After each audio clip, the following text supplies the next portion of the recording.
पड़ोस में ही और हुए हैं एक संत, संत दरिया। दरिया बड़े अलबेले संत हैं। दरिया इस दृष्टि से अलबेले हैं, दरिया जाति से मुसलमान है। मुसलमान होकर के उन्होंने राम नाम स्मरण की प्रक्रिया को अपनाया है आध्यात्म के अंदर।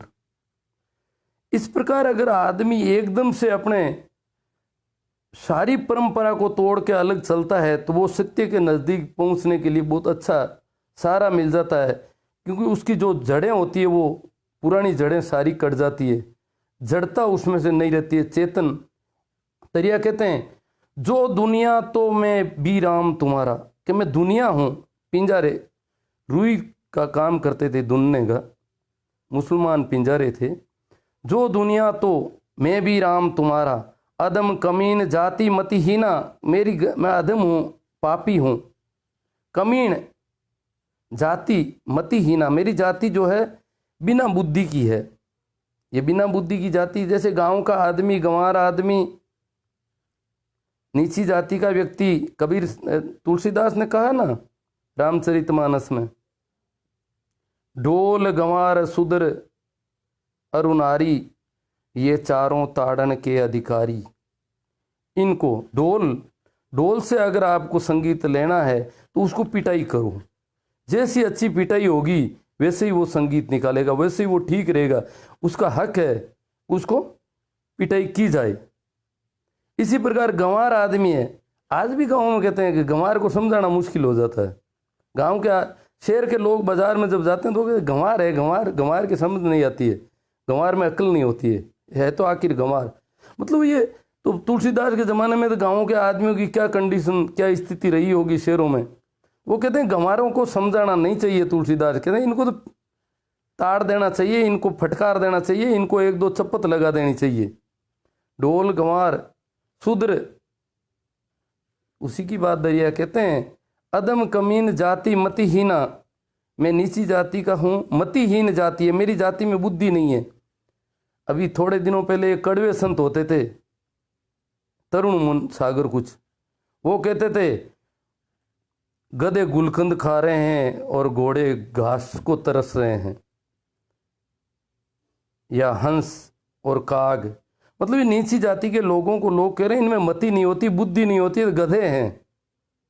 ऐसी सामान्य मान्यताएं। तो दरिया ने कहा है कि मैं दुनिया हूं, जो दुनिया तो मैं भी राम तुम्हारा, अदम कमीन जाति मतिहीना, तुम तो हो सृजनहार हमारा। तो तुम मेरी कैसी भी जाति हो, पर मेरा सृजनहार जब तू है, मेरा सृजनहार आप हैं, तो फिर मैं नीचा नहीं हूं। राम मैं तुम्हारा हूं, कितनी भी नीची जाति का हूं तो भी राम तुम्हारा, तो भी मैं तेरा तो हूं ही। या राम का अर्थ परम अस्तित्व से लिया गया है। राम नाम से परम चेतना से संबंधित होने की एक प्रक्रिया है, जिसको अनेक साधुओं ने, हजारों साधुओं ने भारत में अपनाया है, भक्ति आंदोलन के साधुओं ने। तो राम नाम की प्रक्रिया, जैसे दरिया ने मुसलमान होकर के राम नाम, ऐसे ही वाजिद हुए थे। दादू के दो चेले हैं, वाजिद और रजब। रजब तेने गजब किया, सिर पर डाला मोड़। रजब भी राम राम करते हैं। इसी प्रकार वाजिद है। वाजिद एक पठान थे, शिकारी थे, शिकार कर रहे थे। किसी हिरणी को मारने के लिए वो पूरा ताक लगा के बैठे थे, और हिरणी एकदम से उछलती है। उछलती हुई हिरणी की ऐसी एक जीवन ज्योति उनके घेरे तक बैठ जाती है, उनका तीर कमान वहीं छूट जाता है, वहीं छोड़ देते हैं तीर कमान को, और वो दादू के चरणों में जाकर के बैठ जाते हैं कि मैं राम राम करूंगा। मुझे ज्योति, किसी जीवन ज्योति का दर्शन हुआ है, मैंने जीवन को इस प्रकार छलांग लगाते देखा है। तो जीवन बहुत कीमती चीज है।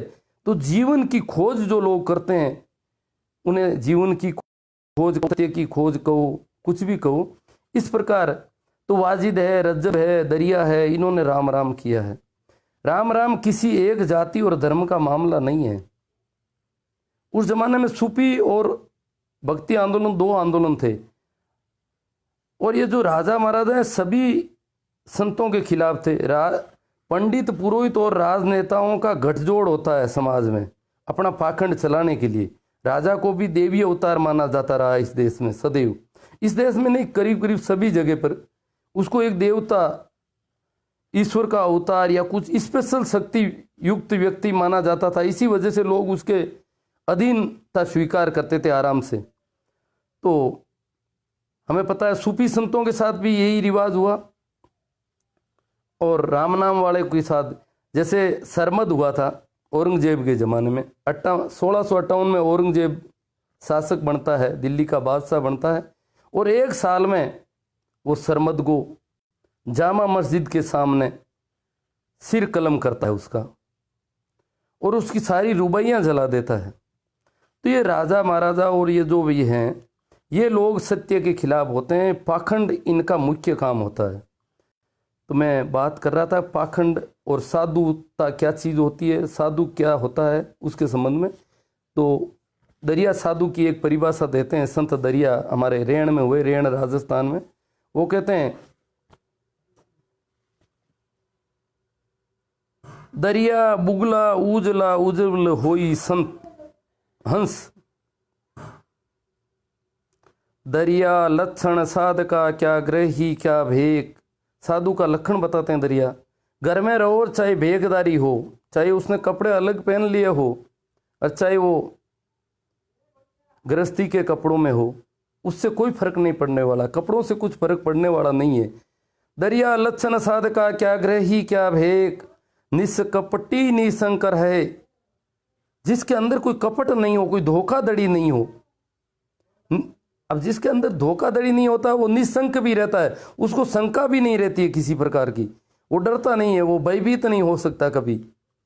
अंदर जब धोखा होता है, अंदर खंड अलग होता है, बाहर का खंड अलग होता है, उसको कहते हैं पाखंड। अंदर कोई बात और है, बाहर और है। दरिया कहते हैं दरिया लक्षण साधका क्या ग्रही क्या भेक, निष्कपटी निशंक रहे बाहर भीतर एक। जिसके अंदर कपट नहीं हो, निशंक हो, बाहर और भीतर एक हो। जैसे बाहर तो कोई और बात है, बाहर मुस्कान है, भीतर पीड़ा है। बाहर बड़ा हंस रहा है कि मुझे बहुत खुशी हुई आपकी इस खुशी में, आपको जो ये मिला है, ये जो चीज़ें हुई है उससे बहुत खुशी हुई, अंदर ही अंदर जलन हो रही है।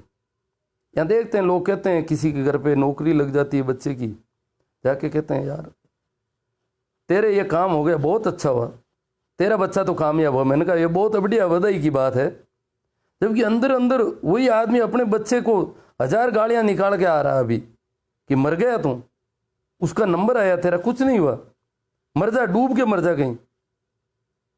मतलब अंदर ही अंदर पीड़ा है कि ये क्यों हो गया इसके साथ, और बाहर मुस्कान। कई बार अंदर ही अंदर मुस्कान होती है, बाहर पीड़ा जताते हैं, यार ये बहुत गड़बड़ हो गया, मैं बहुत दुखी, मुझे तो उस दिन नींद नहीं आई, जिस दिन आपके ये सुना ना मैंने तो मैं बहुत परेशान रहा, जबकि अंदर अंदर कुछ बात और थी। इस प्रकार इसे कहते हैं पाखंड। और हम जो है बहुत बचपन के थोड़ा बाहर निकलते ही पाखंड करना, बच्चा भी जब समझ पकड़ता है और जब पाखंडी होने लगता है तो घर वाले राजी होते हैं कि हमारा बच्चा आजकल ऐसी ऐसी बातें करने लग गया। पाखंड की संसार में कीमत है, पर साधुता में पाखंड की कोई कीमत नहीं है। इसका फर्क है, बहुत फर्क है। जिन चीज़ों की संसार में बहुत ज़्यादा कीमत होती है वहाँ साधुता में उनकी कोई कीमत नहीं होती है, और जिन चीज़ों की संसार में कोई मूल्य ही नहीं होता है उनकी साधुता में कीमत होती है। जैसे अपन जब घर में अकेला बैठा है अलग बात है, जैसे ही बाहर निकलते हैं जितने भी आदमी सामने अपन को मिलते हैं उन्हीं के अनुसार अपन तरह तरह के मुखौटे लगाने लगते हैं, चेहरे बनाने लगते हैं। बड़ा आदमी आ गया, हो साहब आओ आओ, बड़ी खुशी हुई आपसे मिलके। थोड़ा छोटा आया तो उससे जयराम जी का हाँ, उसने जयराम जी की तो हाँ भर ली। कुछ और आया एक कोई बहुत ही भिक्षु टाइप का, भिखारी टाइप का, तो जैसे कोई गाय भैंस निकली हो अपने पड़ोस से। मतलब ये चेहरा जो है तरह तरह के रंग, कभी रूखा कभी सूखा, कभी मुस्कान कभी दुखी, झूठे दुख, ऊपर ऊपर के रंग रोगन, ऊपर ऊपर के मुखौटे लगाना, इसको कहते हैं पाखंड। खंड खंड हम तो इतने खंड करना जानते, इतने अभिनय की तरह करने लगते हैं पूरे दिन, इसको कहते हैं पाखंड। तो दरिया कहते हैं, दरिया लक्षण साधका क्या ग्रही क्या भेक, निष्कपटी निशंक रहे बाहर भीतर एक। बाहर और भीतर जो एक है, छोटे बच्चे की तरह, भीतर अगर उसे क्रोध आया तो क्रोध प्रकट करेगा, भीतर अगर मुस्कान है तो मुस्कान ऊपर तक आएगी उसकी, भीतर कोई पीड़ा है तो पीड़ा को प्रकट करेगा, किसी से डरेगा नहीं। लोग क्या कहते हैं उसकी उसको कोई चिंता नहीं होती है। जब लोगों की चिंता करती है, लोगों के हिसाब से आदमी अपने रंग बदलता रहता है, उसको कहते हैं पाखंड। जिनके स्विच दूसरों के पास होते हैं, ऑन ऑफ के स्विच, वो चाहे जब उनके स्विच जैसा ही स्विच दबाया वैसा ही अपन को करना पड़ता है, तो वो कहते हैं पाखंड। तो बाहर और भीतर एक, भीतर जैसा है वैसा बाहर। बच्चा अपन देखते हैं जब नाराज हो जाता है तो एकदम से खिलौनों को फेंक देता है, बर्तनों को फेंक देता है, पूरा नाराज होता है, जमकर नाराज होता है, और थोड़ी देर में फिर वैसा वैसा राजी हो जाता है। हम न तो नाराजगी कभी पूरी प्रकट कर पाते हैं, न राजी पूरा हो पाते हैं। पूरे लोग क्या कहेंगे इस पर हमारी ज़्यादा नज़र होती है। और बच्चे की तरह ही साधो। जीसस ने कहा है, एक बार जीसस को किसी ने पूछा कि परमेश्वर के राज्य का सच्चा उत्तराधिकारी किस प्रकार के व्यक्ति होता है, तो जीसस ने एक छोटे अबोध बच्चे को उठा के कहा, अगर कोई व्यक्ति पूरी बुद्धि होने के बाद भी इस बच्चे की तरह निर्लिप्त, सीधा, सहज और सरल हो, तो वो उस राज्य का उत्तराधिकारी होता है। इस प्रकार का आदमी, इतनी सरलता उसमें हो इस बच्चे की तरह, वो उसका अधिकारी होता है। तो इसको समझाने के लिए दरिया और कहते हैं, दरिया बुगला उजला। दरिया कहते हैं दो तरह के, देखो आपने बुगला देखा होगा, बहुत सफ़ेद होता है, उज्ज्वल दशा होती है उसकी।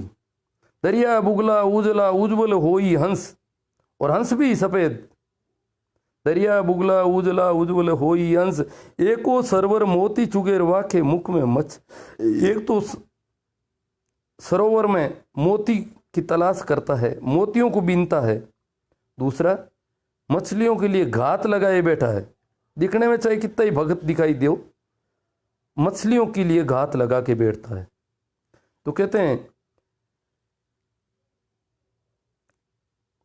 एको सरवर मोती चुगे वाखे मुख में मछ। दरिया ऐसा देखिया हंसा तना व्यवहार। दरिया कहते हैं मैंने हंस को देखा है। अपन क्या है कि हंस देख नहीं पाते हैं, दरिया ने देखा है। दरिया एक ऐसे संत से मिले हैं जो वास्तव में हंस थे, बहुत सीधे और सरल आदमी थे, संत प्रेमदास। उससे पहले दरिया बहुत जगह घूमे थे। दरिया कहते हैं, पंडित ज्ञानी बहु मिले पोती ज्ञान प्रवीण। बहुत लोग मिले मुझे, पंडित ज्ञानी पोती प्रवीण। अब पंडित का मतलब यहाँ मुल्ला मौलवी भी शामिल है, क्योंकि दरिया मुसलमान है, इसलिए उनके पास भी गए, इनके पास भी गए। जिसको प्यास होती है उसके कोई भेदभाव नहीं होता है। जहाँ भी उसको लगता है कि यहाँ प्यास के लिए कुछ उपाय हो सकता है, वहाँ वो चला जाता है। इसलिए दरिया गए और उन्होंने हर जगह तलाश की, और उसी तलाश में वो कहते हैं, पंडित ज्ञानी बहु मिले पोती ज्ञान प्रवीण। दरिया ऐसा नहीं मिला राम नाम लवलीन। दरिया कहते हैं, इस प्रकार का राम नाम में रगा पगा आदमी, राम नाम में लवलीन मस्त हुआ आदमी पहली बार मैंने देखा है। ज्ञान चाहे वो बातें नहीं जानता हो, पर मस्ती है उसमें, मस्ती की झलक देखी है। दरिया कहते हैं मैंने हंस को देखा है। दरिया ऐसा देखिया हंसा तना व्यवहार। मैंने हंसों को व्यवहार को देख जानता हूं, मैं हंसों के व्यवहार से परिचित हूं। दरिया ऐसा देखिया हंसा तना व्यवहार, मन उजला तन उज्ज्वला। अंदर से मन भी उज्जवल है उनका और ऊपर से भी उज्जवल। मन उजला तन उजला उज्जवल लेत आहार। और उज्जवल उनका भोजन भी उज्जवल है। भोजन का अर्थ केवल खाने पीने की वस्तुएं ही नहीं होती है। भोजन का अर्थ हमें किस प्रकार की बातें चाहिए, बधाई के पत्र चाहिए, हमारे लिए लोग अच्छी बातें करें, ऐसी भी आकांक्षाएं होती है, ये भी एक भोजन होता है।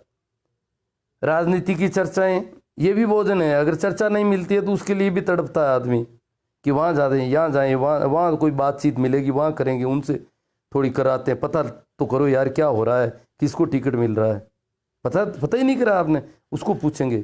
तो इस प्रकार की ये जो भोजन है, इस प्रकार के कई तरह के भोजन आदमी तो मन उजला तन उज्ज्वला उज्ज्वल लेत आहार, वो सिर्फ भोजन इस प्रकार का भोजन नहीं करते हैं, उनको जैसी जरूरत होती है, सिर्फ अपने मतलब के अलावा कोई बात नहीं करना चाहते। साधु परम स्वार्थी व्यक्ति होता है, मन भी उजला तन भी उजला उज्ज्वल लेता आहार, और आहार वो लेते हैं जो उनको जरूरत है, जैसी उनकी सीधी जरूरत है वो आहार लेते हैं, इस प्रकार का आहार नहीं लेते हैं। तो आगे कहते हैं वो दरिया बहुत खींच खींच के कहते हैं, साधु की परिभाषा के संबंध में वो जोरदार कहते हैं आगे, बाहर से उज्ज्वल दशा, कि बाहर से कोई उज्ज्वल दिखता है, सफेद दिखता है बुगले की तरह, बाहर से उज्ज्वल दशा भीतर मेलो अंग, और अंदर से, बाहर से सफेद और अंदर से काला, पेट में पत्थर अगर हो तो वो मामला गड़बड़ है। बाहर से उज्ज्वल दशा और भीतर मेलो अंग, ता सेती कौवा भला तन मन एको रंग।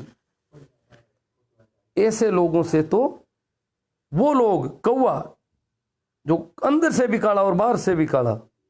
दरिया कहते हैं जो तुम्हारे साधु संत हैं, तुम्हारे जो राजनेता हैं, बड़े सफेद कपड़े पहन के आते हैं राजनेता भी, साधु संतों को भी मात देते हैं। तुम्हारे जो गांव के मोजीज आदमी है, जो इज्जतदार आदमी कहलाते हैं, पंच हैं, पटेल हैं, मुखिया हैं, वो बड़े बुगुले हैं। उनसे तो कौवे ठीक हैं, उनसे तो वो ठीक हैं जो अपराधी हैं, हत्यारे हैं, बलात्कारी हैं। दरिया उनको ठीक कह रहे हैं जो बाहर से भी काले और अंदर से भी काले। दरिया कहते हैं बाहर से उज्ज्वल दशा भीतर मेलो अंग, ता सेती कौवा भला तन मन एको रंग। वो बाहर भीतर एक है कौवा, उसमें साधुता है, उसमें साधु का परम स्वभाव है, साधु का परम स्वभाव है बाहर और भीतर एक हो जाना। दरिया कहते हैं वो जो कौवा है उस बगुले से लाख गुना अच्छा है, उसमें बहुत अच्छी गुंजाइश है कि उसमें साधु का बहुत बड़ा एक गुण उसमें है, और एक गुण अगर है तो अन्य गुण जल्दी ही हो सकते हैं, उसकी संभावना बहुत ज्यादा देख रहे हैं। दरिया कहते हैं उसमें ज्यादा संभावना। ये जो पाखंड सीख गया है, ये जो धोखाधड़ी, ये जो मुखटे लगाना सीख गया है, वो व्यक्ति कभी नहीं सुधर सकता। पाखंडी कभी नहीं सुधर, सभी संतों ने कहा है पाखंडी कभी नहीं सुधर सकता। तो साधुता के लक्षण बताते हैं दरिया, बाहर से उज्ज्वल दशा भीतर मेलो अंग, ता सेती कौवा भला, उनसे तो कौवा ठीक है, बाहर भी तन मन एको रंग, तन और मन एक रंग में रंगा हुआ है कौवे का। आगे दरिया कहते हैं इन हमारे तथाकथित साधु संतों के संबंध में, वो कहते हैं कि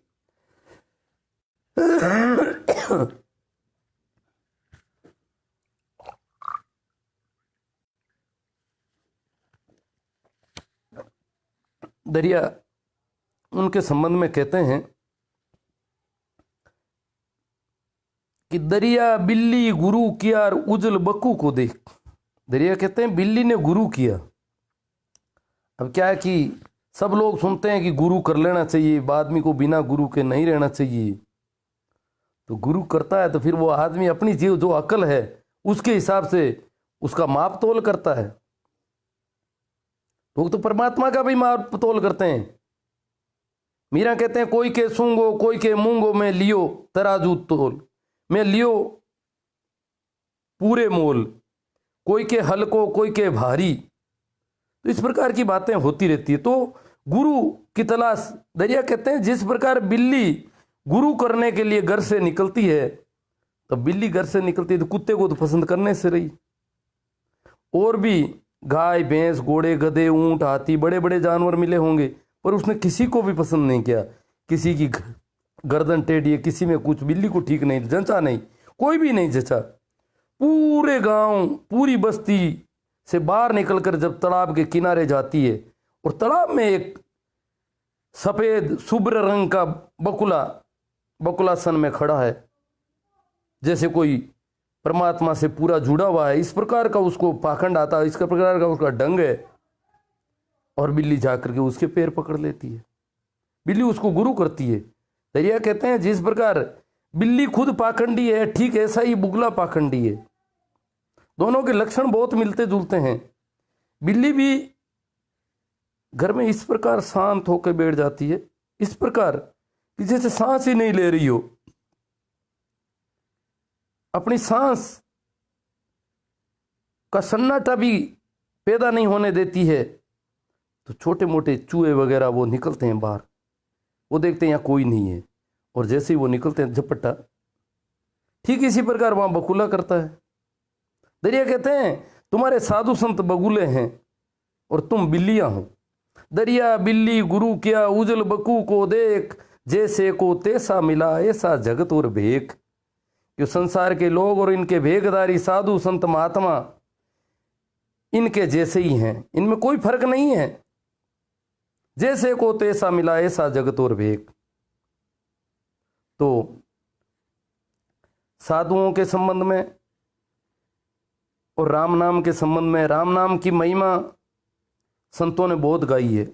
जो भक्ति काल के संत हुए हैं, लगभग 200 साल का समय है, और राम नाम की महिमा का इतना असर हुआ पूरे भारतवर्ष में, और लगभग उत्तर भारत पूरा राम नाम के रंग में रंग गया।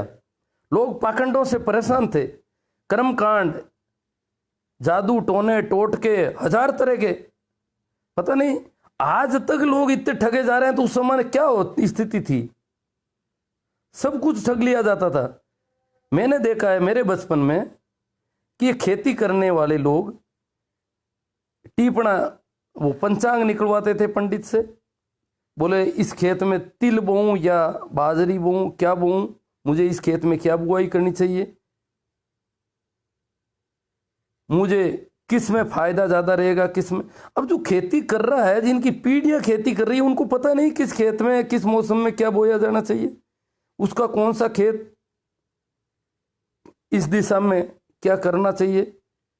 मतलब ऐसी ऐसी बातें वो इनको पूछ, और वो सभी चीजों के पूछ। अगर वो कहते नहीं थे कि मुझे आता नहीं है, वो कहते खेत का भी बता देंगे, नाड़ी वेद भी वो थे, सभी तरह के इलाज, सभी तरह की समस्याओं का समाधान एकमात्र व्यक्ति के पास, इतना स्पेशलाइजेशन वो उस किताब में देख करके उसमें बता देता था, ये करो। तो इस प्रकार जो ये ठगी और धोखाधड़ी, जो पाखंड बहुत चरम पर था, तो इससे बहुत परेशान थे, तंग थे। और जब ऐसी शुद्ध वाणी, ऐसी सत्य, ऐसा सत्य उद्घाटित हुआ हो, उस ओज की वाणी में लोग एकदम से रंग गए, और लोगों ने कहा ये राम नाम ही है, महत्वपूर्ण है। राम नाम का स्मरण होने लगा घर घर में। आज भी हमारे गांव में बहुत सारे लोग सुबह और शाम जो संध्या काल है, वो प्रभु स्मरण के लिए बहुत उपयुक्त माने जाते हैं संतों की दृष्टि में। तो सुबह और शाम लोग बिछा करके बैठते हैं और राम राम की माला जपते हैं, राम राम राम राम स्मरण। इसका रस बनता है, इसका कोई आनंद होता है। राम रस पियो संता कुंडाल भरी है, कबीर साहब कहते हैं अमृत की कुंडल, एक कुंडली का अमृत भी मिलने लगता है व्यक्ति को, ऐसा कुछ अनुभव किया संतों ने। तो वो कहते हैं राम का रस है। राम राम में रस की बात लगभग सभी संतों ने कही है। संतों ने, दरिया कहते हैं सतगुरु संग ने सांचरा, राम नाम उर नहीं। अगर कोई व्यक्ति सतगुरु का संग नहीं करता है, राम नाम उसके उर में नहीं है, हृदय में नहीं है। देखो बड़ी कीमती बातें हैं संतों की। ये जब प्रभु स्मरण किया जाता है तो हृदय से किया जाता है। अपन क्या है, जो भी मंदिर मस्जिद मजार पे जाता है व्यक्ति, वो बुद्धि के हिसाब से जाता है। इस मजार पे जाऊंगा तो पेट का दर्द ठीक हो जाएगा, इस मजार पे अमाउस को जाना है, इस मंदिर में 11 को जाना है, इस मंदिर में ये देना है, इस मंदिर में ये चढ़ावा करना है। सारी बुद्धि, ये बीमारी है तो इस मंदिर में, ये बीमारी है तो और इस भगवान को मैं अपने हिसाब से सेट एडजस्ट कर लूंगा। इस प्रकार पूरी, वो कहते हैं परमात्मा के मामले में जब राम को याद करना होता है तो बुद्धि को एक तरफ रखना होता है। उस परम प्यारे को जब याद करते हैं तो बुद्धि से नहीं, हृदय से किया जाता है। राम नाम उर नहीं, वो कहते हैं दिमाग में राम नाम है वो तो बदमाशी है। जो बुद्धिमानी के हिसाब से जो परमात्मा को याद करने की तुम बातें कर रहे हो, ये सब धोखाधड़ी है। जो भी ईश्वर को याद करने के नाम पे जो भी काम किए जा रहे हैं अपन देखते हैं, ये कर दे, ये प्रसाद 5 रुपये चढ़ा दूंगा, 10 रुपये, 11 रुपये दे दूंगा, ये कर दे, ये कर दे, ये भैंस ठीक कर दे, ये बैल ठीक कर दे, ये बच्चा ठीक कर दे, ये बीमारी ठीक कर दे, ये आदमी नहीं मरने चाहिए। ये सारे जो है बुद्धिमानी के खेल हैं। दरिया कहते हैं ऐसा नहीं होना चाहिए। परमात्मा के मामले में संत रामदास खेड़ापा में उन्होंने कहा है, हरि को हिये नहीं धारा रे, हरि को तो हृदय में धारण करना चाहिए था। हरि के साथ में भी बुद्धिमानी, बुद्धिमत्ता दिखा रहे हो। हरि को हिये नहीं धारा रे, वो नर पशु समान दुर्ग जमारा रे।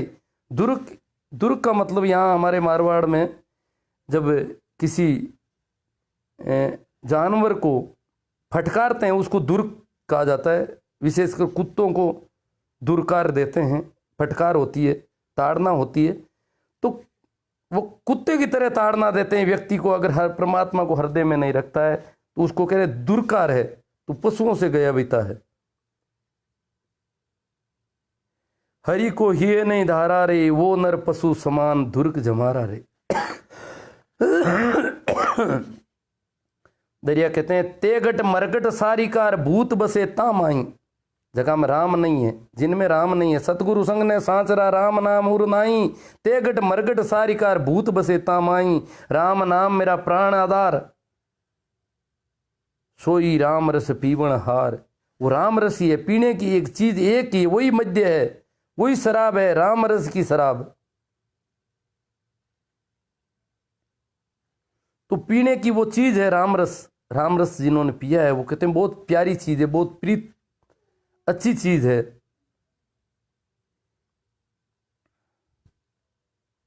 दरिया कहते हैं, राम नाम में नाई प्रीत, ये सब है पशुओं की रीत। अगर प्रीत नहीं है परमात्मा के नाम से तो ये पशुओं की रीति है, ये तरीका, ये रीति रिवाज पशुओं का है। मनुष्यों का ऐसा रीति रिवाज नहीं हो सकता। मनुष्यों का रीति रिवाज राम नाम में प्रीत होती है उसकी। तो अब इस इतनी राम नाम की जो प्रशंसा और इतनी जो बात थी, उन दिनों तुलसीदास एक महाकवि है, एक बहुत बड़े कवि हैं, और उनका एक बहुत बड़ा काव्य है, उन्होंने हिंदी में उसकी रचना की है। और उस काव्य में वो पुराने वाल्मीकि के रामायण महाकाव्य से लेते हैं सारा। उसमें बहुत सारी ऐसी बातों वो डाल देते हैं, जैसे सुंदरकांड में ये एक मुख्य बात है, ढोल गंवार सुदर और नारी चारों ताड़न। इसी प्रकार और भी ये सारे कांड ऐसे ही हैं इनके, और उनमें अलग अलग ऐसी कई बातें, समाज में विद्वेष फैलाने वाली, समाज में ऊंच नीच, स्त्री पुरुष में ऊंच नीच, ऐसी कई बातें उनकी वजह से। और फिर में उसमें एक आदर्श व्यक्ति पुरुषोत्तम रामचंद्र को माना जाता है।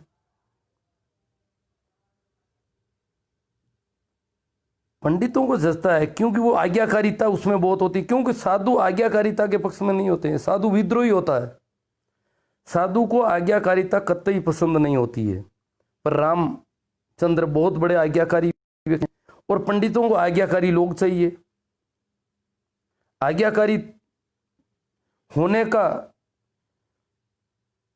ज़्यादा प्रचार प्रसार हो, इस रामचरितमानस की बातों का ज़्यादा प्रचार प्रसार हो, तो राम नाम का जो मामला है उसको थोड़ा रोका जा सकता है। ये एक वैकल्पिक व्यवस्था, जैसे ही वो ग्रंथ तैयार होता है, पंडितों ने अपना धंधा बचाने के लिए उसका प्रचार किया बड़ी मात्रा में, और घर घर इसके पाठ करो आप। यही है रामचंद्र राम। देखो, जिस राम नाम प्रभु स्मरण के लिए राम नाम एक मंत्र के रूप में, नाम स्मरण के रूप में उसको याद रखने की बात थी, परमात्मा को याद करने का तरीका था। हाँ, उसमें माला भी जपते थे, मनकों की माला, ये शुरुआती चरण है। शुरू में नाम रटा जो राम नामा, नाम को रटन भी करते थे जीभ से, माला भी जपते थे। हालांकि उसमें भी सब जब पाखंड आता था, जैसे कबीर साहब कहते हैं एक जगह, माला तो कर में फिरे जीभ फिरे मुकमाई, और मनवा तो 10 दिस फिरे ये है सुमिरन नाही। ये परमात्मा को याद करना नहीं हुआ, ये तू परमात्मा को याद नहीं कर रहा है। क्यों माला तेरे हाथों में घूम रही है अलग, तू खुद उन मनकों के साथ नहीं चल रहा है, उन मनकों के साथ जुड़ा हुआ वो आदत के हिसाब से वो चल रही है माला। माला तो कर में फिरे, माला अलग फिर रही है, तू अलग फिर रहा है। माला कहाँ फिर रही है, तू कहाँ फिर रहा है। तो फिर पाखंड जारी है, तू एक नहीं हुआ, तू योग नहीं हुआ। जिस योग की बात कृष्ण करते हैं वैसा तू नहीं हुआ, अभी जुड़ा नहीं है पूरी उस माला से। माला तो कर में फिरे, जीभ फिरे मुख में, जीभ अलग फिर रही है। और मनवा तो फिर दसों दिस। माला तो कर में फिरे, जीभ फिरे मुख माही, मनवा तो दसों दिस फिरे, ये सुमिरन नाही। तो इस माला की प्रक्रिया जो राम नाम का बहुत प्रचार किया था, इतना हुआ था कि अभिवादन में भी राम नाम, जिन लोगों को पाखंड पसंद नहीं था इस देश में, उन्होंने अभिवादन में राम नाम को सिर पे बिठा लिया। जो भी मिलता राम राम सा, राम राम जी, राम राम राम राम। मतलब वो राम नाम स्मरण को याद दिलाना चाहते थे, उसका प्रचार प्रसार इसके जरिए करना चाहते थे कि अभिवादन में मुख्य रूप से उसको ले लिया। जो पाखंड, जिनका धंधा था, जिनका बिजनेस पाखंड था, जिनकी दुकानें पाखंड से चलती थी, वो जरूर राम राम की बात नहीं करते थे। पर जो पाखंड पसंद नहीं करते थे, जो लोग, जो सीधे और सरल लोग थे इस समाज के, जो वर्ग थे ऐसे, जो मेहनती वर्ग थे, परिश्रम करने वाले सीधे साधे लोग थे, जो पाखंडियों के जाल में शोषित होते थे रोज, वो राम राम कर रहे। वो कह रहे थे पाखंडियों के जाल से निकलने के लिए राम राम का मंत्र बहुत जरूरी है। तो ये राम नाम स्मरण एक बहुत बड़ा आंदोलन है। इस आंदोलन की जगह एक विकल्प के तौर पर रामचरितमानस के पाठ घर घर करने की का प्रचार होता है। लोग घर घर रामचरितमानस के पाठ करना शुरू कर देते हैं और रामचंद्र राम का पर्याय हो जाता है। उस राम नाम की वजह से कृष्ण पूर्ण अवतार होते हुए भी कृष्ण से भी राम का नाम ऊंचा चला गया और राम नाम को लोगों ने रामचंद्र समझना शुरू कर दिया। ये पंडितों की करामात काम आ गई और सारे भक्ति आंदोलन को उन्होंने अपने हिसाब से सेट कर लिया। अब मैं चाहता हूं कि मित्रों से भी इस संबंध में कोई बात अगर करनी ज़रूरी हो तो देख लेता हूं। जो मित्र जुड़ना, मैंने आपके किसी कमेंट को अभी तक नहीं देखा है। अब अगर कोई जुड़ना चाहता है तो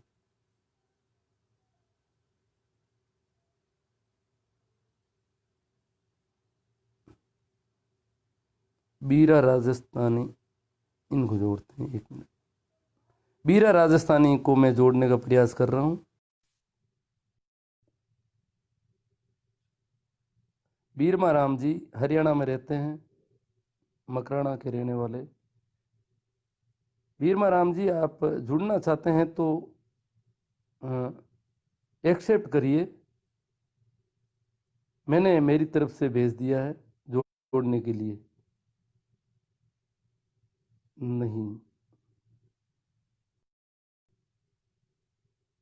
नहीं जुड़ पा रहे हैं, उत्तर नहीं मिला।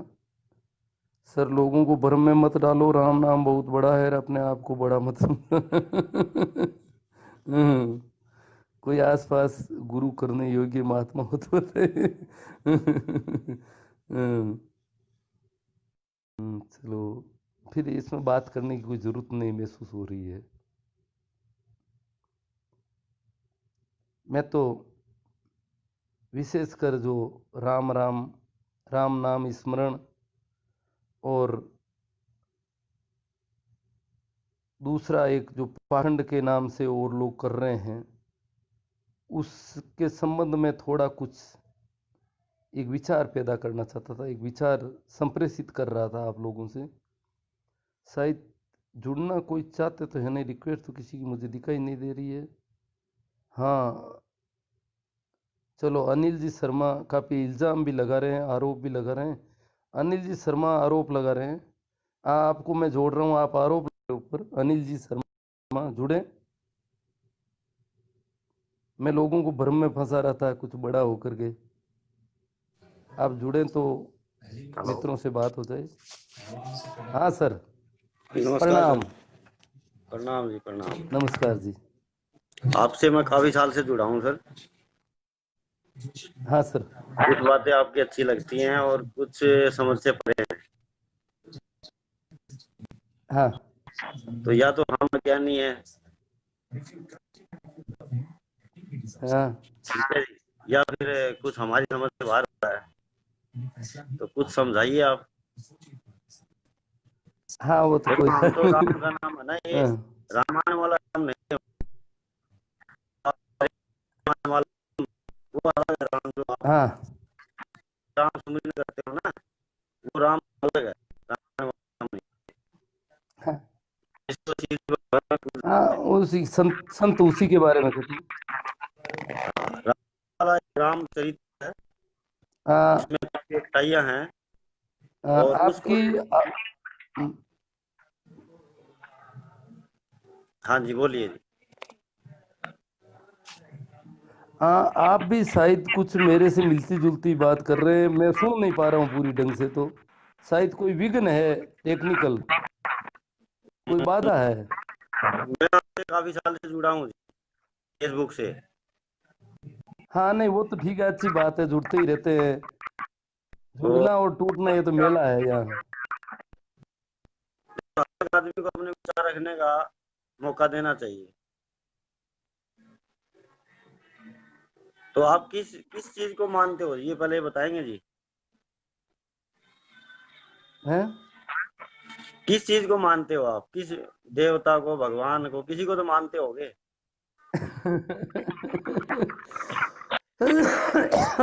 मैं ज्यादा मानता हूँ, सभी को मानता हूँ ना। ये तो फिर मानना ये क्या है कि एक थोड़ी राम मैं बात कर लेता हूँ अब। राम के मानने से बुराई कहाँ से आ गई आपके मन अब आपका प्रश्न आ गया शर्मा जी। मैं थोड़ा बोल लूं, देखो। में? ऐसा है बोल। कि अ, एक एक तो आदमी जाता है, मजार पर जाता है, मंदिर में जाता है, देवी देवता के स्थान पे जाता है, और वहाँ कुछ लेना देना करता है या हाथा जोड़ी करता है, उसकी परिक्रमा करता है, और उसको कहता है कि मैं जैसा कहता हूँ वैसा करो। मेरे खेत में बरसात होनी चाहिए, मेरे बच्चे की तबीयत ठीक होनी चाहिए, मेरे बच्चा पैदा होना चाहिए, मेरे खेतों में अनाज होना चाहिए, मेरी फैक्ट्री अच्छी चलनी चाहिए, मेरे बच्चे की नौकरी लग जानी चाहिए। मतलब वो उसके पास पैसों का जोर बताता है या कुछ भी तरीके से वो कहता है जैसा तुझे पता नहीं है बरसात कहाँ होनी चाहिए। परमात्मा को ये समझता है कि ये बेवकूफ है, इसको पता ही नहीं बरसात होनी कहाँ चाहिए और कर कहाँ रहा है। यहाँ कर बरसात, ये ले 5 रुपये। तुझे पता ही नहीं कौन बीमार होना चाहिए और कौन ठीक होना चाहिए। मेरा बच्चा स्वस्थ होना चाहिए, ये ले 5 रुपये, इसको स्वस्थ कर। ध्यान ही नहीं रखता है कहीं। मतलब परमात्मा को बेवकूफ समझ वो रहा सब है। गलत है, वो परमात्मा सब गलत है। किसी परमात्मा ने जिस बच्चे नहीं नहीं, रुको 1 मिनट। परमात्मा ने जिस बच्चे को बीमार किया है वो कह रहा है ऐसा नहीं करना है, मैं जो कहता हूं वो कर, इसको ठीक कर। तो ये मान नहीं रहा है, वो उसको मनवा रहा है। मैं जैसा कहता हूं तू मेरी मान। ईश्वर को जो मानता है, जो भी देवता को या मजार को मानता है, वो अपने मुंह से कहेगा कैसे, जो जैसा तू करता है मैं उसमें राजी हूं। हमारे यहाँ एक संत हुए थे, किशनदास दरिया के शिष्य थे। वो कहते हैं, नागो भूको रूको सूको राखो यूं रे जाऊं ला, जैसा आप रखोगे मैं रहने को तैयार हूं। भक्त की यही दशा होती है कि तू जैसा कर रहा है मैं उसमें पूरा राजी हूं, मेरी तरफ से कोई कुछ नहीं कहना है। मैं तू ज्यादा जानता है, मैं ज्यादा थोड़ी जानता हूँ। परमात्मा को वो बहुत बड़ा समझता है भगत। वो कहता है भगवान तो सब जानता है, उसको पता है कि कौन बीमार होना चाहिए, कौन ठीक होना चाहिए। क्या पता बीमारी किसी शुभ संकेत की वजह से आई है। तो मानने की बात तो जो है, मानने में तो वही आदमी मान सकता है जो साधु स्थिति में होता है। वो कहता है जो वो कहता है वो करता है, वो मेरे लिए ठीक है, वो परम है, वो बड़ा है, वो सब मेरा मालिक है, मेरा पिता है, और वो जैसा कर रहा है। और हम जो कहते हैं ये कर, ये मत कर, ये कर, ये मत कर। मतलब जैसे एक पिता के 2 पुत्र हैं, एक एक पुत्र पिता जैसा कहता है वैसा कर देता है, पिता जैसा कपड़ा ला के देता है पहन लेता है, पिता जैसी रोटी देता है खा लेता है। एक शिकायतें करता है, ये रोटी मुझे पसंद नहीं, मुझे तो ये रोटी दो, मुझे ये कपड़ा होना चाहिए, मैं वहां नहीं, मैं उस खेत में जाऊंगा, मैं ये काम नहीं करूंगा, मैं तो वो करूंगा। तो वो बच्चा प्यारा लगता है जो पिता की मानता है, और परमात्मा को भी वही व्यक्ति प्यारा लगता है जो परमात्मा की मानता है। हम परमात्मा को शिकायतें लेके जाते हैं, ये कर वो कर ये मत कर, तो ये मानना किसे कह सकते हैं शर्मा जी, थोड़ा आप अब स्पष्ट करें। सर एक बात बताऊं, जो ये आप बातें बोल रहे हो ना, ये सारी हाँ बातें एक संत की बातें होती हाँ हैं। आम जो आदमी है वो सब हाँ भुलक्कड़पन में यही मांगेगा कि मुझे मेरा ये दे दो वो दे दो। आप जो बातें कह रहे हो ना वो संत की हाँ भाषा है। वो जो वहां पे दरबार पे जाके ये नहीं मांगेगा कि मेरे को ठीक कर दो, मेरे बच्चों को ठीक कर दो, पढ़ा दो। वो सिर्फ यही मांगेगा समाज का कल्याण, और अपने लिए कुछ नहीं मांगता। जो दिया भगवान ने उसका दिया हुआ जी। नहीं, वो तो समाज अब का भी नहीं बात कहता है, वो रही तो कहता है तू आप, जो कर। वो जो साधु होता है ना शर्मा जी, वो समाज का भी क्यों कहेगा, तू ज्यादा जानता है, मैं कौन कहने वाला होता कौन हूँ तुम्हें, मैं कहने कहने की स्थिति में नहीं हूँ। उसको जो शर्म आती है, जैसे पिया की शर्म प्यारी को आती है, जो अपने पिया को प्रीतम को पति के सामने भी कोई प्रेमिका नहीं बोलना चाहती है, वो कहती है वो जैसा करें वैसा ठीक है मेरे लिए। तो इसमें जो है,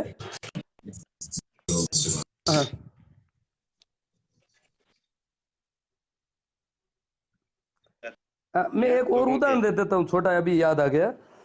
एक थोड़ा मिनट सा शर्मा जी, सुना थोड़ा था मैं कि कह देता हूँ। रामायण में ये लिखा, आपने देखो एक कही ना, रामायण में ये लिखा है ढोल गवार शूद्र पशु और नारी, ये सब ताड़न के रामायण में अधिकारी। नहीं, रामायण में मैंने नहीं, रामचरित, रामचरितमानस में है।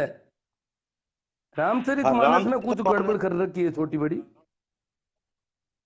को ऐसा लिखा है ना जिसने, वो अकबर के जमाने का है। अकबर के टाइम लिखा गया था रामचरितमानस।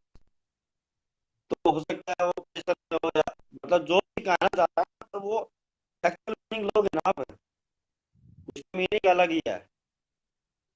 उसमें आप 10 तरीके से नहीं नहीं, डाल वो सकते तो हो। ठीक है, मैं ढोल ढोल ढोल शर्मा जी, मैं ढोल का मतलब, रामचरितमानस से मेरी कोई लड़ाई नहीं है इतनी बड़ी।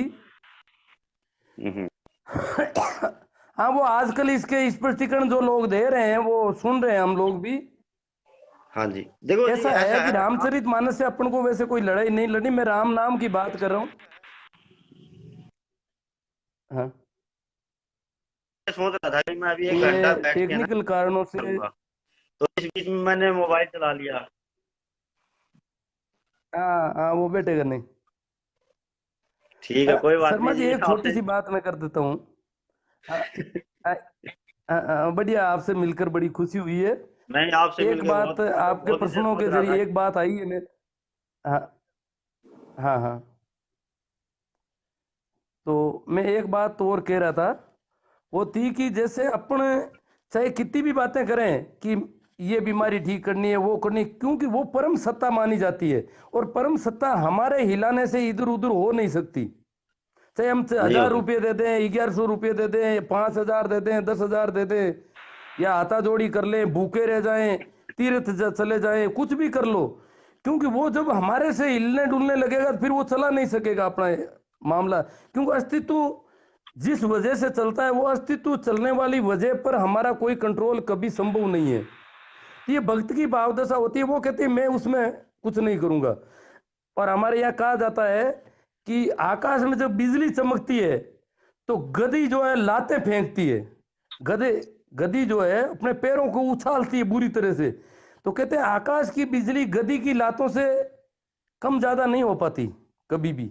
तो परमात्मा हमारी इन अगरबत्तियों से, हमारे इन बातों से बिल्कुल, जब गधी की लातों से आकाश की बिजली भी आगे पीछे नहीं हो सकती, तो परमात्मा हमारे इन कर्म कांडों से कैसे ऊंचा नीचा हो जाएगा, कैसे इधर उधर कर देंगे हम, कैसे उसको उठक बैठक निकलवा देंगे।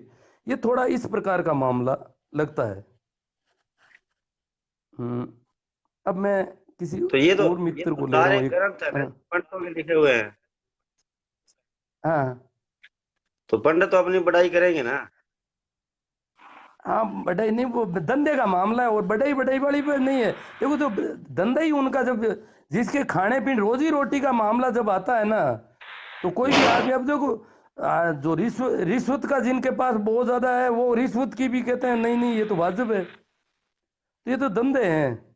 आजकल तो ऐसे ऐसे गंदे धंधे हैं, जैसे मिलावट के धंधे हैं। इस देश में तो पता नहीं कितने तरह के धंधे हैं, उनको लोग धंधा मानते हैं बहुत अच्छा। तो ये पंडितों की तरह ही है इस प्रकार के कई धंधे। जब नहीं रोजी रोटी आजकल पर सवाल पंडित, आता है तो वो आदमी अपनी। आजकल सुनो, आजकल आपने देखा होगा जितने भागवत करते हैं कोई पंडित नहीं है, कोई पंडित नहीं है, जितने पंडित का मंदिरों मतलब में ब्राह्मण बैठते हैं होना कोई जरूरी पंडित नहीं नहीं है। है। वो पंडित आपकी हरिजन बात भी हो सही है, सकता है। पंडित रहे ही नहीं, पंडित तो रहे नहीं वो वाले तो। पंडित पंडित का मतलब ब्राह्मण होना जरूरी नहीं है। जो बोफा बन जाता है, हरिजन भी बोफा बन गया और लोगों को ठग रहा है, वो देवी का ऐसा है जी, अवतार बन के बैठा है। मैंने तो मेरे गांव में हरिजन के घर में तुलसी की मतलब बाग लगा हुआ देखा, और इतनी पूजा करते हैं वो, हम पंडित लोग हाँ भी हाँ। नहीं करते। हम्म मन की बात होती है वो तो, जैसा आपने कहा ना, मन में ही राम। रामायण में कुछ नहीं है, राम में मन में होना चाहिए। हम्म। ठीक है, और तो कोई मित्र जुड़ना चाहता है मैं देख लूं शर्मा जी, और किसी को हाँ हाँ, कोई देख लो, जरूरी हो तो। देख। एक राम किशोर जी है मेरे मित्र, वो बार बार बात करें। जी राम किशोर जी अब नहीं, अब हाँ।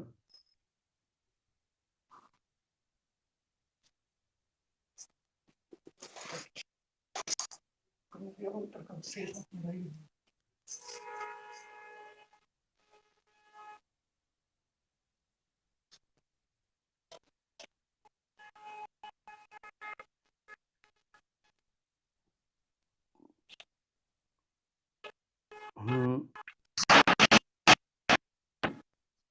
ये 1 घंटे से ज्यादा हो गया है अब शायद। ये शर्मा जी जुड़े हुए-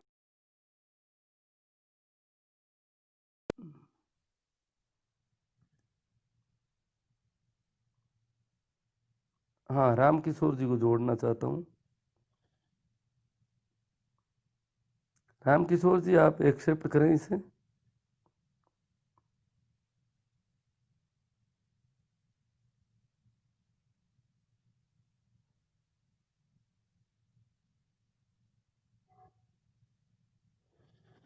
इसमें एक्सेप्ट का ऑप्शन होगा आपके सामने कहीं, अगर जुड़ पाता है तो।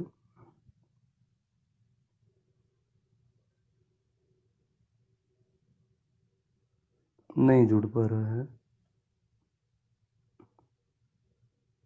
चलो, और कोई। 1 minute, please connect me Rameshwar Lal ji detail. 1 minute, Rameshwar Lal ji detail. Rameshwar Lal ji यार, आपकी तरफ से रामेश्वर लाल जी अभी कुछ आया नहीं है। हम्म, बनवारी लाल जी की एक्सेप्ट आई हुई है। जी,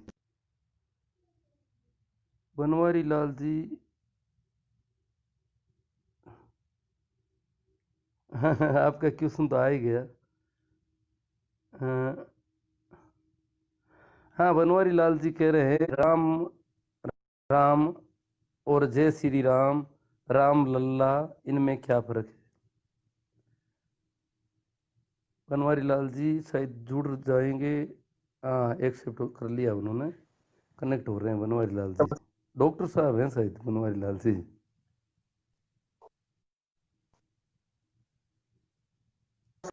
हाँ बनवारी लाल जी, ये तो टेक्निकल प्रॉब्लम आ रही है हमारे। हाँ, आपकी आवाज़ आनी शुरू हुई पर आप जुड़ नहीं पा रहे हैं। हाँ, ये तो। सर मेरा छोटा हाँ सा प्रश्न है, सीधे मुद्दे पे आता हूँ सर। हाँ हाँ। जी सर। हाँ, वो जो प्रश्न सर आपने। सुन रहे हैं मेरे को सर? हाँ, सुन रहा हूँ। सर ये मेरा प्रश्न मैं टाइप किया कि आप पहले राम करते थे और आज जय श्री राम और राम लल्ला मंदिर वहीं हाँ बनाएंगे, तीन चीजों को क्या सर? हाँ, वो ठीक है, आप सही कह रहे हैं। उस पर करता हूँ मैं बात, वो कमेंट में आ गया आपका क्वेश्चन। हाँ, तो ऐसा है, जी जी जितना मैं जानता हूँ उसके संबंध जी में। जी जी सर। हम्म, हम्म। राम नाम जो है वो रामचंद्र से भी जवाब बहुत। मैं सेलेक्ट करता हूँ। हाँ, बनवारी जी आवाज आ रही है क्या मेरी अब? जी जी जी हाँ, राम नाम जो है वो रामचंद्र से भी जी बहुत जी सर, पुराना है। मैं सुन, आप मुझे नहीं सुन पा रहे,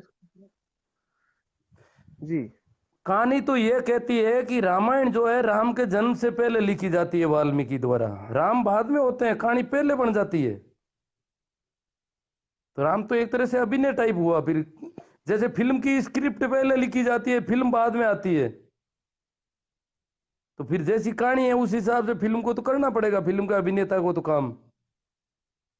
तो रामायण है, फिर रामचंद्र होते हैं, तो इसका राम का नाम तो पुराना, इसीलिए दशरथ ने अपने बेटे का नाम रामचंद्र रखा है, उसी राम से संबंधित। अब ये जय श्री राम तो अभी पिछले कुछ, मैं तो ज्यादा तो क्या 90 या 80 के बाद में फैला होगा ज्यादा। ये जय श्री राम का नारा ज्यादा पुराना नहीं है। ये जो राम लल्ला की बात उस समय आई जब इनको बाकरोद में, नहीं अयोध्या में, जब राम मंदिर बनाने का एक लड़ाई खड़ी करनी थी राजनीति के जरिए कुछ लोगों को, तब ये राम लल्ला कुछ आया था। और जय श्री राम ये बहुत नए नाम है, अभी एक से आज़ादी के बाद के नाम है, देश की आज़ादी से पहले कोई जय श्री राम नाम नहीं है, कहीं पर भी उल्लेख ही नहीं है। राम राम है, रामचंद्र है, अयोध्या की बातें भी है, रामचरितमानस भी है, रामायण, ये सारी चीजें थी। पर ये जय श्री राम का जो उद्घोष कर रहे हैं, ये भी एक उद्घोष है, झंडा ऊंचा रहे हमारा। और उसमें राम की एक ऐसी तस्वीर बताई जाती है तीर कमान लिए हुए, जैसे हमलावर की सी स्थिति में। तो ये कोई संबोधन वगैरह नहीं है, ये अभिवादन या ऐसा कुछ नहीं है, वो तो एक नारा लगा रहे हैं इनकलाब जिंदाबाद की तरह, जय श्री राम, एक हमलावर टाइप, जैसे फौज में नारे लगते हैं, नगाड़े बजते हैं, ठीक ऐसा ही कुछ। ये तो राजनीति कह सकते हैं इसको तो, क्योंकि आक्रामक व्यक्ति जब कोई बातें करता है, आक्रमण के हिसाब से जो नाम उभर कर आ रहे हैं उनमें जय श्री राम है। और राम राम जो है एक सामान्य प्रचार है, राम नाम स्मरण याद दिलाने के लिए जब भी कोई मिलता है अपना आदमी तो उसके सामने राम राम, ताकि वो राम को याद करे, राम को याद करने की प्रक्रिया को नहीं भूले, उसको भी इस अभिवादन के जरिए एक बार राम की याद दिला दी जाए। ये एक अभियान चला उस भक्ति आंदोलन के काल से, कि जो भी मिलता है उससे अपन जो है अभिवादन इस ढंग से करें कि उसको राम याद आ जाए एक बार, क्योंकि राम नाम स्मरण के जरिए ही लोगों ने परम चेतना को प्राप्त किया है, उस सत्य को प्राप्त किया है जिसे जीसस ने प्राप्त किया था, मोहम्मद ने, महावीर ने, बुद्ध ने। ठीक ऐसे ही सत्य को प्राप्त करने का राम नाम मंत्र है।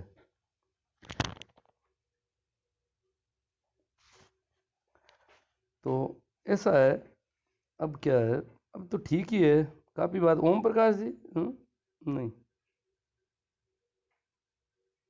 हाँ प्रेम सिंह जी 5 लाख खुर्द से बोल रहे हैं कि इसके जप के लाभ हैं। लाभ तो वही है ना, जप के लाभ, तब लाभ की बात ही गड़बड़ है। पहली तो लाभ की बात जब तक अंदर रहेगी दिमाग में तब तक तो कोई लाभ कहीं हो ही नहीं सकता। ये मामला ही ऐसा है, तो हृदय का मामला है, वो तो प्रेम से निकलता है जब तो रस पैदा होता है। और राम नाम जप की जो बात कर रहे हैं वही कबीर साहब वाली बात है, माला तो कर में फिरे जीभ फिरे मुख माही, एक औपचारिकता सी हो जाती है, तब तक तो कुछ होना नहीं है। और जिस दिन प्रेम से नाम निकलता है तो उसके फायदे। और ये शुरुआती प्रक्रिया है कि मुंह से रटे बोले माला भी फेरे, धीरे धीरे सुमरण इतना गाढ़ा हो जाना चाहिए कि उसकी याद भुलाए नहीं भूलती हो, परमात्मा की याद भुलाए नहीं। जैसे मीरा कहते हैं बिसरू नहीं दिन राती, दिन और रात में बिसर नहीं, विस्मरण नहीं हो पा रहा है, भूल नहीं पाती हूँ आपको। हमारी समस्या है तो हमें राम याद नहीं आता है। मीरा कहती है मैं विस्मरण नहीं कर पाती हूँ, स्मरण इतना सतत स्मरण हो जाता है। जैसे एक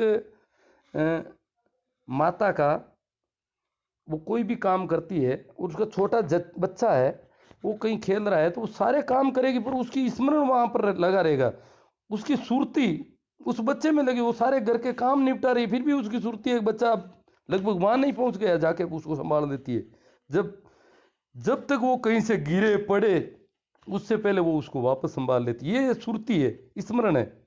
ये सुरती जैसे पनियारी का घड़े में सुरती रहती है, ऐसे ही तो साधु के धीरे धीरे सुरती बनती है, स्मरण बनता है। ये राम नाम करना, जप करना, ये शुरुआती प्रक्रियाएं हैं सारी।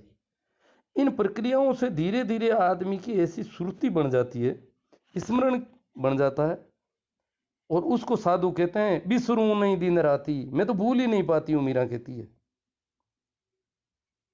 हमें याद नहीं आ रहा है, वो भूल नहीं पा रहे हैं।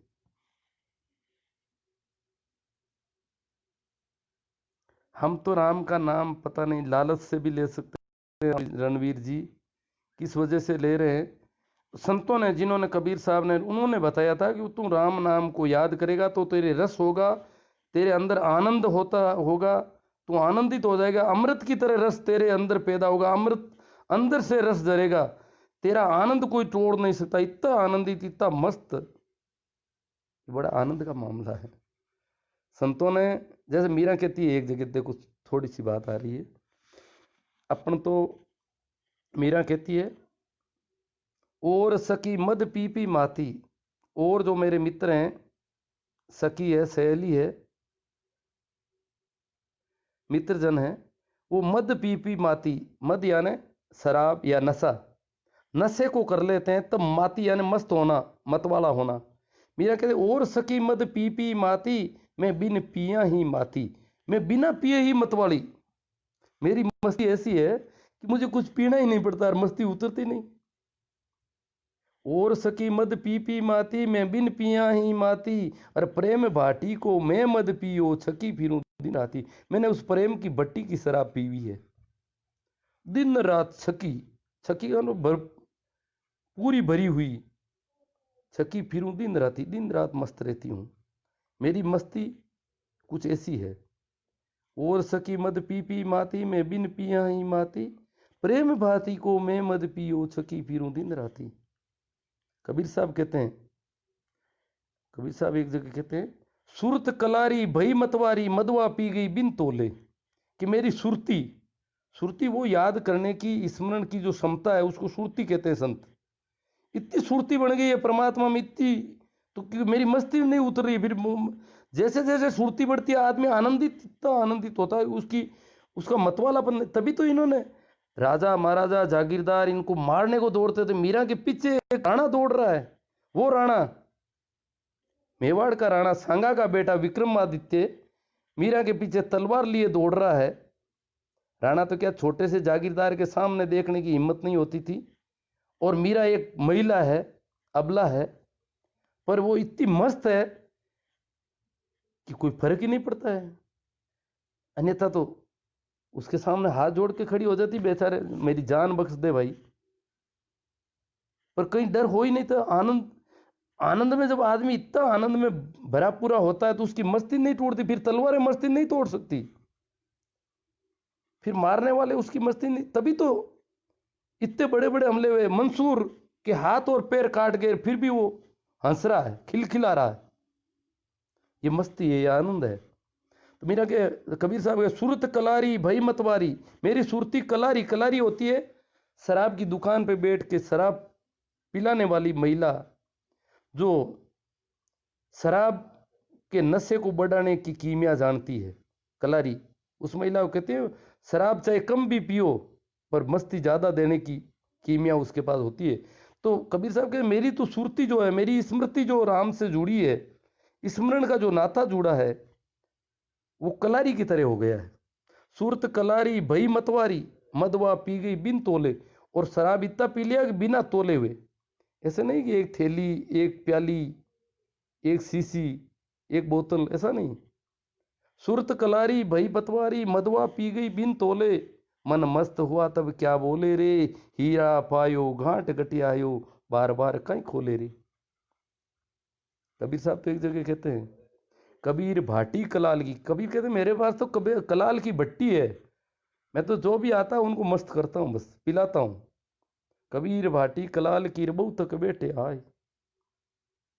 तो किनको लाना है? रामलाल जी फरोदा। काफी टाइम हो गया लगता है मुझे।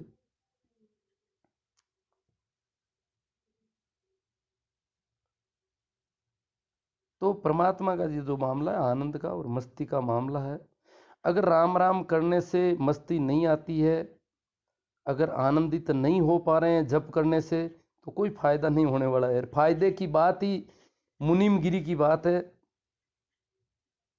वो वित्त मंत्रालय की बात है, नफे नुकसान वाली बातें हैं सारी। ये जो अपन जो फायदे सोचते हैं वो कुछ इसी प्रकार के होते हैं, ज़्यादातर वित्तीय मामलों से ज़्यादा जुड़े होते हैं, या कुछ भी समझो आप। जब रस अगर राम नाम के साथ धीरे धीरे मस्ती जब तक नहीं आने लगती है, तब तक मारी तो समझ को नहीं आवे सा कि सब लिखुड़ी है, कोई ने राजी करने वास्ते और लिखुड़ो है, कमजोर आदमी आने वास्ते करने वास्ते।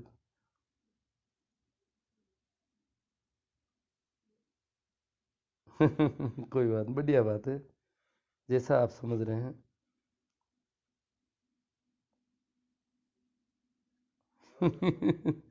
अब वीरम राम जी, मैं तो क्या बता सकता हूँ। कहते हैं मीरा विलीन हो गई है। मीरा, हाँ, हो गई गायब। अब मीरा का स्वभाव कुछ इतना ज़्यादा तरल था। ज़्यादा जब कोई चीज़ तरल होती है तो उसके संबंध में तथ्यगत रूप से तो कोई मूर्ति में विलीन हो कि नहीं हो, पर किसी की तरलता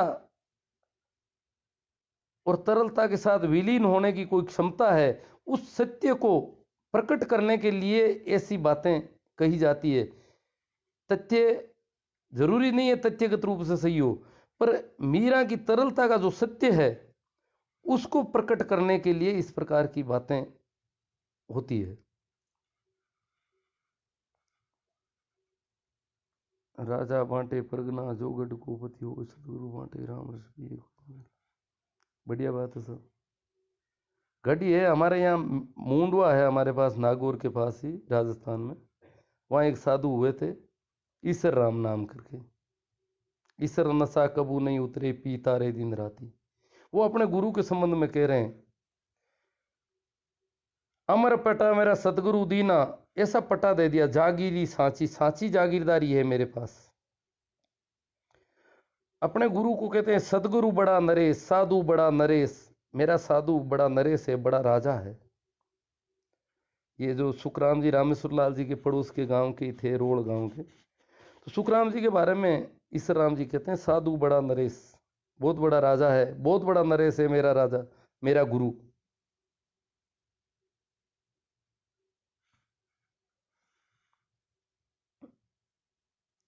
ठीक है, सभी मित्रों को एक बार पुनः प्रणाम करते हुए मैं आज इतनी ही बात आपसे कर पा रहा हूँ। आपने इस बात को जैसा भी सुना, जैसा ठीक लगा, मुझे जैसा ठीक लगा वैसा मैंने कहा, इसलिए आपको जैसा ठीक लगा वैसा ही आपको सुनना चाहिए। मेरी वजह से किसी को अपने व्यू बदलने की कोई आवश्यकता नहीं है। आपको अगर ठीक लगे तो फिर मैं कौन होता हूँ, वो तो आपका निर्णय होगा। मुझे जो ठीक लगा, हाँ, मनवा झूम रहा हाथी। ठीक है, धन्यवाद। अब इसको समाप्त कर देता हूँ मैं। प्रणाम।